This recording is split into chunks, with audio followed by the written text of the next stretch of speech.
Bien-aimés dans le Seigneur, quand nous voyons une belle maison, nous l'apprécions souvent. Et très souvent, nous avons besoin de la voir chez nous. Et nous prenons la photo, nous donnons à l'architecte. Mais l'architecte, en voyant cette maison, sait déjà qu'il y en a deux parties. La partie que nous voyons, que nous avons appréciée, et la partie que nous ne voyons pas, qui est souterraine, c'est-à-dire la fondation. Si nous faisons la fondation sans toutefois mettre quelque chose dessus, ça devient ridicule parce que personne ne peut vivre au niveau de fondation.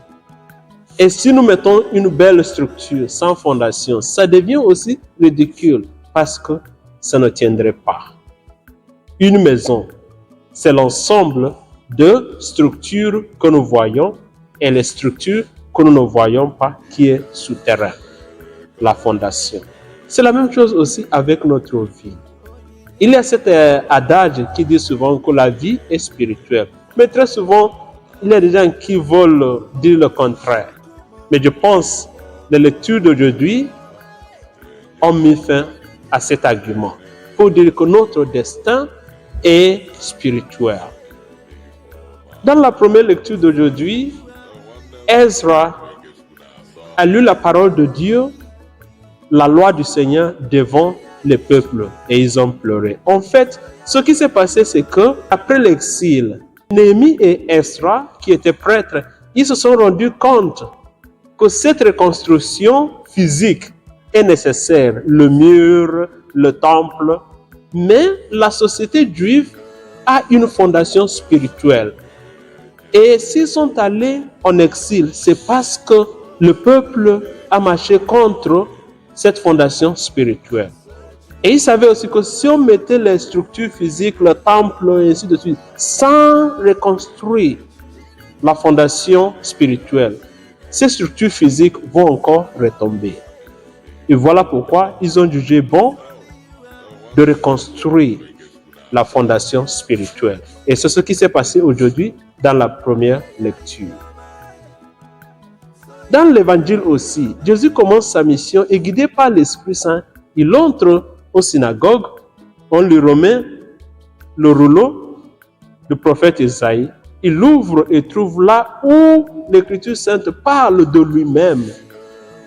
Il s'est mis à lire au peuple sa feuille de route, son contrat avec son Père, le plan de sa mission ici sur la terre. Et tout au long de sa mission, il ferait tout pour se conformer à cette feuille de route. Bien-aimés dans le Seigneur, où est votre fondation spirituelle? Qui est votre fondation spirituelle? Est-ce que vous savez que les Écritures saintes ont parlé de vous? Malheureusement, nous vivons dans une société où les gens pensent que une vie accomplie, c'est une vie pleine de richesses matérielles.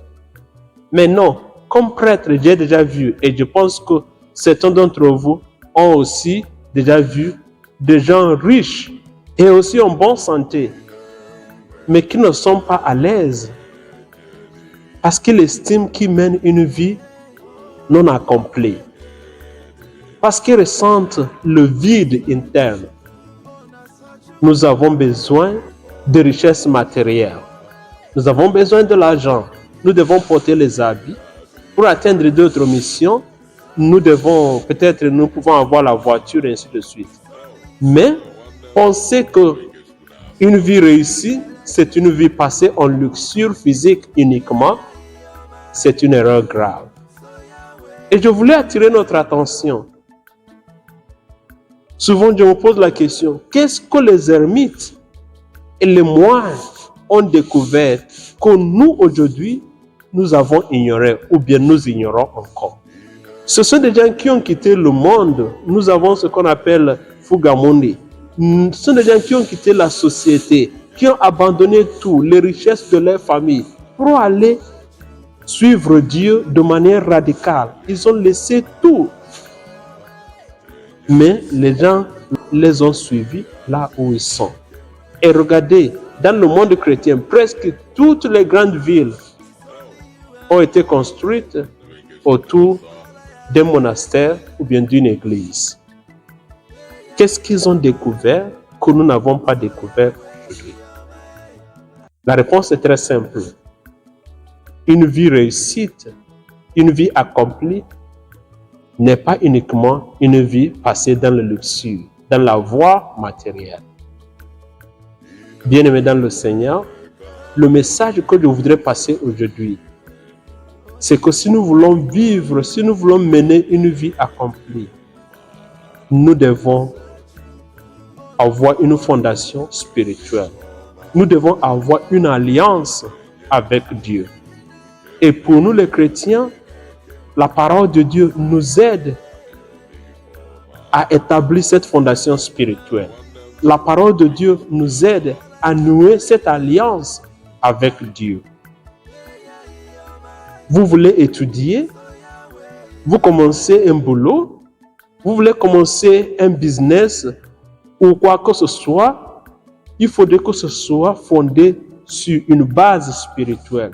Vous faites votre planification, vous le présentez devant Dieu en toute confiance et vous repartez et vous vous mettez à travailler, à mettre en pratique tout ce que vous avez, vos capacités physiques.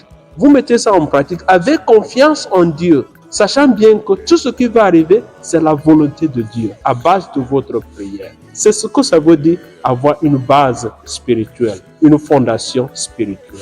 De sorte que quand vous allez réussir, quand il y a des résultats favorables, vous serez dans la joie parce que vous savez que ma réussite a un soubassement spirituel. Il s'agit de redécouvrir le pouvoir qui se trouve dans la parole de Dieu. Je sais que mon intelligence, ma capacité de bien chanter, ma beauté, tout ce que j'ai qui est bien, ça ne vient pas de moi. Ce sont des dons de Dieu. Ce sont des dons du Saint-Esprit.